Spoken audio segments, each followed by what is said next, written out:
Hey, what's up guys, it's Disturbed, and today I'm going to be showing you guys the new gear sets, what's on them, and a few other things that are product of the Thursday special report, including Dark Zone stuff, bounties, etc. When the report was going live, I was actually at school, so thanks to Arrekz for recording this. A link to his channel will be in the description. So starting off, we're going to be going over the gear sets. First set we're going to go over is the Final Measure set, which was labeled as the Diffuser set. The 2-set bonus grants you 50% exotic damage resilience, the 3-set bonus grants you 15% protection from elites, and the 4-set bonus is pretty interesting. It says when damaging a hostile with a grenade, you gain the defuse buff. When in range of a hostile grenade, the buff is consumed and defuses the grenade, as well as gives you the grenade. So basically, when you throw a grenade at somebody, it gives you the defuse buff. This buff makes it so that if a hostile grenade gets thrown back at you and is near you, you instantly defuse a grenade and basically take it for yourself. This might sound really shitty, but it actually works for mortar strikes and a few other things. So, for example, in Falcon Lost, when the APC is like shooting rockets at you, you can quote unquote defuse it so that it doesn't hurt you and your teammates. This is actually a pretty cool set, but definitely it will have its uses. I can see this being used in challenge mode a lot, so that there's always at least one person designated using the set to keep everybody else alive. Also, the 2 and 3 set bonuses can be used in a pretty nice tank build, which I'll probably be making a video on in the future 1.2 hits, so I'm pretty excited for that. Moving on to the next set, we have the Hunter's Face set. For the 2-set bonus, we have 20% marksman rifle critical hit damage. For the 3-set, we have 20% damage to elites, and for the 4-set, we have hitting an enemy with a bullet grants you temporary armor. The farther the shot is, the more armor you obtain. The armor disappears after one bullet hits you, so basically depending upon how far the person is away from you, you get more armor per shot is what it's trying to say. But I don't think this is that great, because if you're sniping, what do you really need armor for? And it's not really going to be that great in PvP, because the second you get shot it goes away. But I don't know, our community is pretty cool. It'll probably have some situational uses, and somebody will find a way to make it useful, I hope. But we'll see how it goes. Honestly, I just think the 2-set bonus will be used with the 4-set Sentry. I just think that's going to be the main use for the set, because you'll be doing just a shitload of damage with marksman rifles. But again, we'll see how it goes. For the next set, we have the Lone Star set. For the 2-set bonus, you get 100% extra ammo capacity. For the 3-set bonus, you get plus 1000 LMG damage along with 1000 shotgun damage. And for the 4-set, it says when the weapon is holstered, it regains full ammo instantly. They said this was supposed to be a shotgun set, like it was made around being a shotgun set. But honestly, I don't think an extra 1k shotgun damage is really worth it, and the 4-set sounds pretty terrible because it's just revolving around ammo, and I don't know who has that much of a problem with ammo anyways, if you can just run around picking up ammo and then you can do the police backpack glitch. So I don't know, if I was to use a shotgun, I'd just use the Strike or Battlegear set, but I mean, we'll see how it goes. Maybe they change it in the future. For the final set, we have Predator's Mark. For the 2-set bonus, you get 20% extra optimal range. For the 3-set bonus, you get plus 800 assault rifle damage and plus 700 pistol damage. The 4-set is actually kind of cool. It says hit 10 shots without switching targets to make the target bleed for 100% of damage you already done by those bullets. So essentially, at least this is my understanding of it, if you fire 10 shots into an enemy without going to shoot somebody else, it'll do 100% of the damage that you already did to that target, either in the form of instant damage or damage over time, since it is a bleed.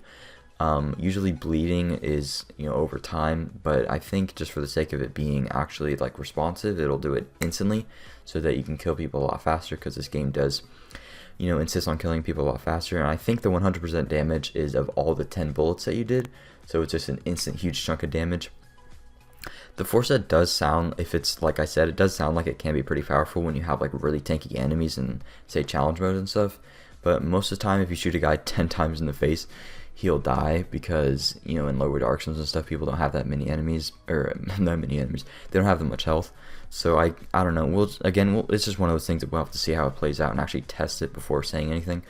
And if I'm being completely honest, these sets are pretty underwhelming. I was hoping to see a new set to really kick it out of the park and be amazing, but unfortunately we didn't get that. But I don't want to be negative. These sets are pretty cool. They're pretty unique, and I'm glad that they added some pretty cool stuff.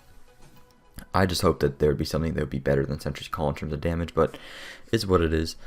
So moving on to the gameplay of the Incursion, they only let us see the first part of it, but I'll still go over it. So basically, you walk into this area, you kill a bunch of enemies, they drop a bomb, and then you blow up this crate to unlock the entrance to Columbus Circle, where the main fight will be taking place. Once you blow up the crate, it will save it as a checkpoint, so that if your team dies, you won't have to start all the way from the beginning. So that's pretty nice. They did say that this Incursion won't be wave-based like Falcon Lost was, which is also pretty cool, because a lot of people didn't like that. And also, the area is really big and looks like a hell of a lot of fun, just like Seems like there's going to be a lot of different ways to do it, and I think since it's like a SAM turret, I think it will be kind of like the last boss of the mission, or the last boss of the story mode. You activated the turrets in that one. I think you activate SAM turrets, and there's like a helicopter. I don't know. I think it'll be cool. That's just my speculation on it, but it sounds like a lot of fun. Moving on to the Dark Zone, here I'm just going to be showing you guys gameplay of the new hijacking extraction feature. This feature has a lot of controversy surrounding it because people think you could just, survivor link, run in there, take all their loot and run away, but that definitely isn't the case here. For one, it takes 5 to 6 seconds just to cut the loot from the rope, but the second you start cutting it, it gives you a 19-second rope timer. In addition to that, if you get shot while cutting the rope, it will make the cutting bar go down every time that you get shot, which would make it near impossible to just survivor link and take the loot while getting shot at, because it'll just keep going down and down and down. Also, once the loot is cut down, you get a rogue timer equivalent to that if you had downed somebody. So that I don't know, it's just a way that people can kill you and stuff. Also, the loot is scattered like all over the place, making it really difficult to get, and also somebody could probably just run in there and just take it. But that's another thing about that just makes it a little bit less OP, I guess, as people are saying. And people are saying is, you can just run in there and take their gear. That's probably not the case. This is just one of those things where we all have to see how it plays out. I'm not sure how it will be. We'll just have to actually play test it in game and see if it gets taken advantage of, or see actually how many people use it. Quick little side note, look how much gear set stuff this guy dropped there. Holy crap, man. To me, this hints that there will be getting gear sets a lot more frequently, or that we will be in the Dark Zone and stuff. So I think that's pretty cool. So anyways, we're going to be moving on to the Dark Zone caches. These are basically things you can get randomly from killing named NPCs in the Dark Zone. They have all sorts of rarities which all yield different rewards, and here the guy has the Gearsets cache and the high-end cache. The Gearset cache will give him 1 Gearset item, some Dark Zone funds, and some high-end division tech. Basically the same thing with the high-end one, he just gets a high-end item instead of a Gearset one, obviously, and then still credits and division tech. Also, a little fun thing about them is you have a chance to get a bonus item when opening them, so that's kind of cool as well. Now I'm going to start by showing you guys the bounty/mission system.